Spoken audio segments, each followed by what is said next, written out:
It's so good.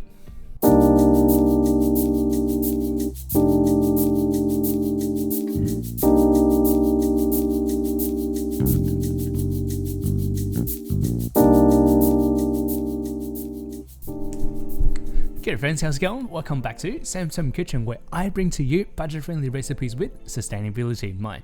So about a couple of months ago, we went out for dinner for a bit of a celebration. Went to this Asian fusion place. Every single dish there was outstanding, but one absolute standout was a roasted cauliflower dish.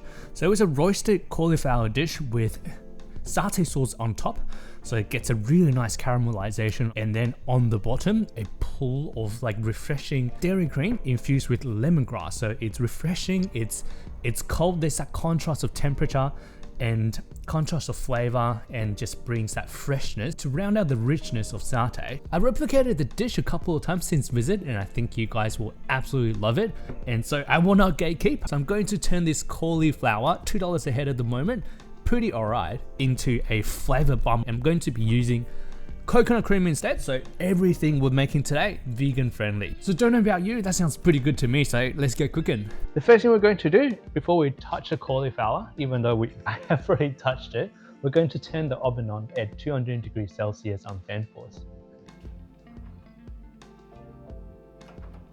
So first thing we're going to do with the cauliflower, we're going to remove these leaves. They are absolutely edible, but they will just burn if we just leave them on in the oven. These will bring a really good crunchiness to stir fry, chow mein or fried rice. Tidy up the leaves until we have only the stem and floret left. So once trimmed off, we've got these really good bits. Please, please, please don't throw these out. But that's not the topic for today. So we'll be mainly focusing on our head of cauliflower.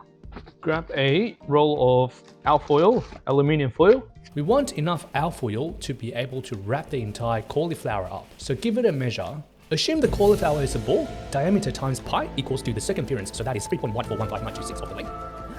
Just messing with you. Don't know if it's life hack or common knowledge, but our alfoil has got a shiny side and a matte side. Make sure that the matte side is on the outside.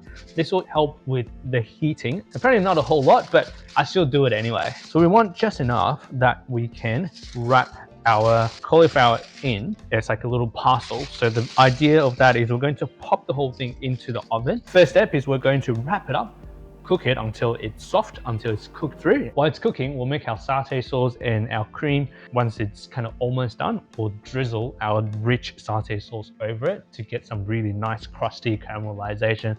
Drizzle the cauliflower with a good amount of neutral oil. Season it generously with some salt. We then pull the alfoil up and wrap the cauliflower in like a precious parcel.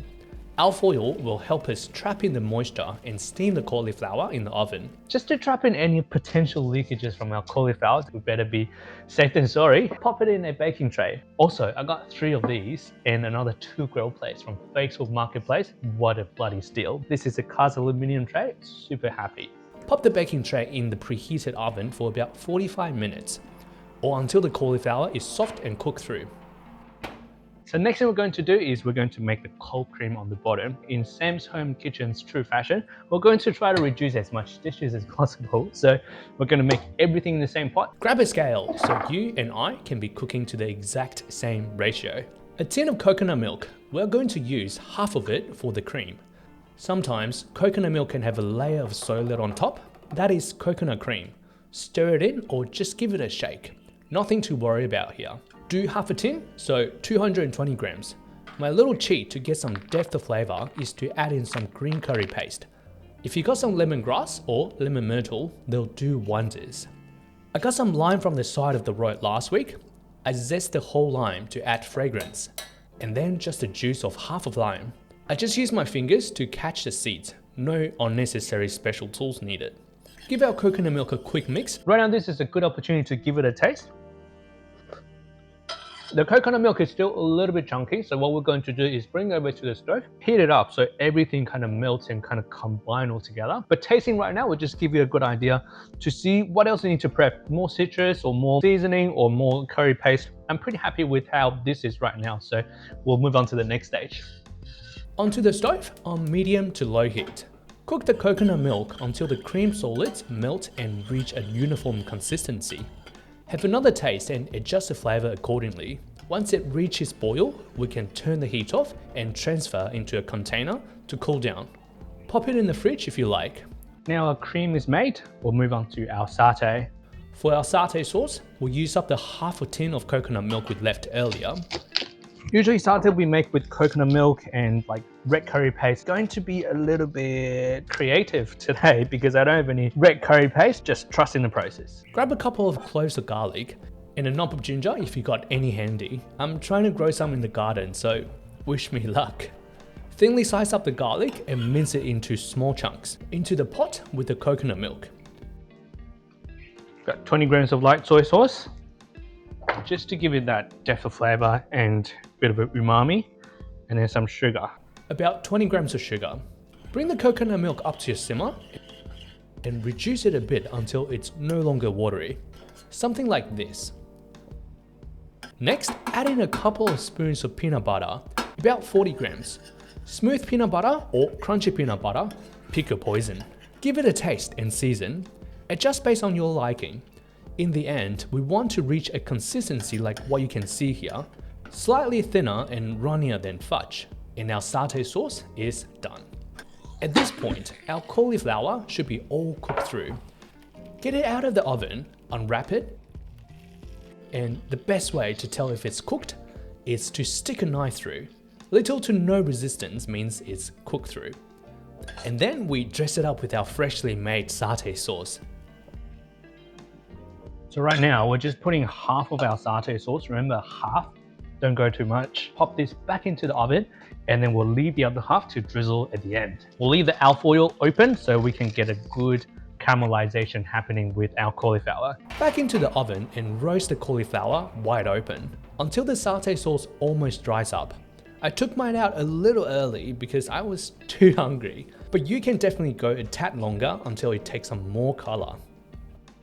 Now the rest of the satay sauce, shower it all over the cauliflower, don't be shy. And then our coconut milk from earlier should be pretty well cooled down by now. For garnish, some spring onions from the garden, alternatively some chili oil would go really well if you like a bit of a kick.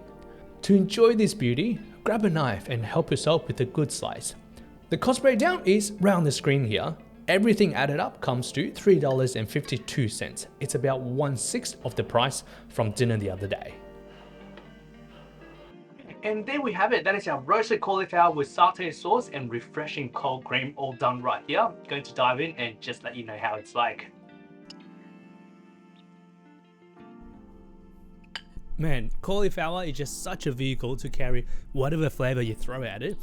It's cooked to perfection, really nice and soft. I was able to just cut it with a spoon. The satay sauce on top, it's rich, it's bitey, it's got that fat component and complements the cauliflower really well. The cold cream on the bottom provides a contrast in temperature, but also flavor. It's refreshing, it's got that zest, it's got that acidity from our lime. It's beautiful. Everything just goes together so well. I love it, my wife loved it. This is vegan friendly, but anyone who's vegan, non-vegan, meat eater, I put my name on it. Most people would really love this. Alright, thank you so much for watching. I hope you learned something. I hope you give this a try. If you enjoyed the video, give it a like and consider subscribing. I have one of these videos coming out every 2 weeks. Thank you so much and I'll see you next time.